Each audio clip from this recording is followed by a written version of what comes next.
ಮಾರ್ಕೆಟ್ನಲ್ಲಿ ಒಂದು ಒಳ್ಳೆ ಪ್ರಾಡಕ್ಟ್ ಬಂದಿದೆ ಅಂದರೆ ಅದನ್ನು ಜನರಿಗೆ ತಲುಪಿಸೋದು ತುಂಬ ಸುಲಭ. ಆದರೆ ಅಲ್ಲಿರುವ ಎಲ್ಲ ಪ್ರಾಡಕ್ಟ್ಗಳು ಚೆನ್ನಾಗಿದ್ದಾಗ ಗ್ರಾಹಕ ಯಾವುದನ್ನು ಕೊಳ್ಳುತ್ತಾನೆ ಎಂಬ ಗೊಂದಲದಂತೆ ಈ ವಾರ ಬಿಡುಗಡೆಯಾದ ಚಿತ್ರಗಳು ಒಂದಕ್ಕಿಂತ ಒಂದು ಅದ್ಭುತವಾಗಿ ಮೂಡಿಬಂದಿದೆ. ಈ ವಾರ ನಾನು ನೋಡಿದಂಥ ಚಿತ್ರ ಸೋಮು ಸೌಂಡ್ ಇಂಜಿನಿಯರ್. ಏನ್ ಶಂಕರಣ್ಣ ಇಷ್ಟು ದೊಡ್ಡನಾಗನ ಇವನ್ ಎತ್ಕೊಂಡು ಹೊಂಟಿದಿ? ಇರೋಣ ನಾಳೆ ನಮ್ಮ ಮನೆ ಭಾರನ ಹೊರ್ತಾನಿವ, ಈಗ ಇವನ್ ಹೊರದ್ರಾಗ ಏನ್ ತಪ್ಪೈತೆ? ಅಚ್ಚುಕಟ್ಟಾಗಿ ತಮ್ಮ ಸುತ್ತ ನಡೆದ ಘಟನೆಗಳ ಸಂಕಲನವೇ ಈ ಸೋಮು ಸೌಂಡ್ ಇಂಜಿನಿಯರ್. ಹಾಗಾದ್ರೆ ಏನಿದೆ ಇದರಲ್ಲಿ ಅಂತೀರಾ? ಸೋಮು ಚಿತ್ರದ ನಾಯಕ. ಇವನ ಎರಡು ಆಸ್ತಿ ಕೋಪ ಮತ್ತು ಅಹಂಕಾರ. ಅಪ್ಪನನ್ನ ಗೌರವಿಸುವ ಊರು, ಅಕ್ಕಪಕ್ಕದ ಊರುಗಳ ಜೊತೆ ಕಿರಿಕ್, ಪುಂಡನಾಗಿ ಕಾಣಿಸಿಕೊಳ್ಳುವ ನಟ ಶ್ರೇಷ್ಠ. ಮಧ್ಯಂತರದಲ್ಲಾದ ಆಕ್ಸಿಡೆಂಟ್ ಸಿನಿಮಾಗೆ ಆದಂತಾಗಿದೆ. ಅಲ್ಲಿಂದ ಮತ್ತೊಂದು ಕಥೆಯ ಜೊತೆ ಪ್ರೇಕ್ಷಕರ ಪಯಣ. ಮುಗ್ಧ ಸೋಮನ ಅನಾವರಣ. ಅವನಿಗಾದ ತೊಂದರೆಯನ್ನ ದುರುಪಯೋಗ ಪಡಿಸಿಕೊಳ್ಳುವ ಮೊದಲಿನಿಂದಲೂ ವೈಷಮ್ಯ ಕಟ್ಟಿಕೊಂಡ ಸೋಮನ ಸುತ್ತ ಹಳ್ಳಿಯ ಜನ, ಅಜ್ಜಿಯ ಜೊತೆಗಿನ ಬಾಂಧವ್ಯ, ಅಪ್ಪನ ಸಲುಗೆ, ಅಕ್ಕನ ಪ್ರೀತಿ, ಅಮ್ಮನ ನಿರಾಶೆ ಚಿತ್ರದ ಮುಖ್ಯ ಭಾಗ.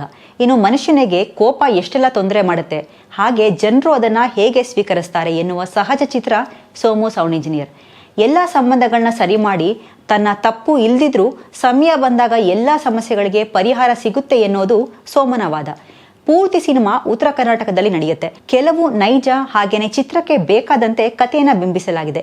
ಇನ್ನು ಸಂಭಾಷಣೆ ವಿಚಾರಕ್ಕೆ ಬರೋದಾದ್ರೆ, ಕಾಟೇರ ಚಿತ್ರಕ್ಕೆ ಸಂಭಾಷಣೆ ಬರೆದ ಮಾಸ್ತಿ ಈ ಚಿತ್ರಕ್ಕೂ ಬರಹಗಾರರಾಗಿದ್ದಾರೆ. ಅಭಿ ಅವರು ಬರೆದ ಡೈಲಾಗ್ಗಳಿಗೆ ಸಿನಿಮಾದ ಬಣ್ಣ ಬಳಿದು ಜನರ ಮನಸ್ಸಲ್ಲಿ ಪ್ರತಿ ಡೈಲಾಗ್ನ ನಗು, ಅಳು, ಬೇಜಾರು, ಕೋಪ, ಚೇಷ್ಟೆ ಎಲ್ಲವನ್ನ ಅನುಭವಿಸುವಂತೆ ಮಾಡುತ್ತೆ. ಇನ್ನು ಕಲಾವಿದರ ವಿಚಾರಕ್ಕೆ ಬರೋದಾದ್ರೆ, ಜಹಾಂಗೀರ್, ಯಶ್ ಶೆಟ್ಟಿ, ಯುವ ನಾಯಕ ಶ್ರೇಷ್ಠ, ಉತ್ತರ ಕರ್ನಾಟಕದ ಮನೆ ಮಗಳು ನಿವಿಷ್ಕಾ ಪಾಟೀಲ್, ಹೀಗೆ ಹಲವು ರಂಗಭೂಮಿ ಕಲಾವಿದರಿಂದ ತುಂಬಿದ ಮನೆಯಂತೆ ಕಾಣುತ್ತೆ ಸೋಮು ಸೌಂಡ್ ಇಂಜಿನಿಯರ್. ಇನ್ನು ಸ್ಕ್ರೀನ್ ಪ್ಲೇ, ಎಡಿಟಿಂಗ್ ಸೋಮನ ಆಟಕ್ಕೆ ರಂಗು ತಂದಂತಿದೆ. ಆದ್ರೆ ಚೇಸ್ ಮಾಡುತ್ತಾ ಆಡುವ ಫೈಟ್, ಇನ್ನು ನೀರಲ್ಲಿ ನಡೆಯುವ ಫೈಟ್ ನ ಹಿಂದಿರುವ ಕ್ಯಾಮರಾಮೆನ್ ಮರೆಯುವಂತಿಲ್ಲ.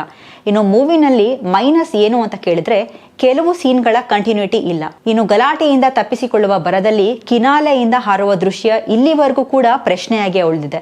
ಜನಪದ ಹಾಡುಗಾರರನ್ನ ದೊಡ್ಡ ಪರ್ದೆ ಮೇಲೆ ತಂದ ಅಭಿಯವರನ್ನ ಅಭಿನಂದಿಸಲೇಬೇಕು.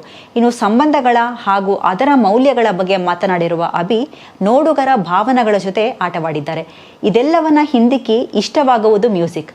ಕಾರಣ ಅದರ ಹಿಂದಿನ ಜಾದೂಗಾರ ಚರಣ್ ರಾಜ್. ಪ್ರತಿ ಬಿಜಿಎಂ, ಪ್ರತಿ ಬ್ಯಾಕ್ಗ್ರೌಂಡ್ ಮ್ಯೂಸಿಕ್, ಪ್ರತಿ ದೃಶ್ಯದ ಪರಿಚಯ ಮಾಡುತ್ತೆ. ಒಟ್ಟಾರೆ ಹೇಳೋದಾದ್ರೆ ಇದೊಂದು ಒಳ್ಳೆ ಫ್ಯಾಮಿಲಿ ಎಂಟರ್ಟೈನರ್. ನೀವು ನೋಡಿ ನಿಮ್ಮ ಅಭಿಪ್ರಾಯವನ್ನ ನಮ್ಮೊಂದಿಗೆ ಹಂಚಿಕೊಳ್ಳಿ.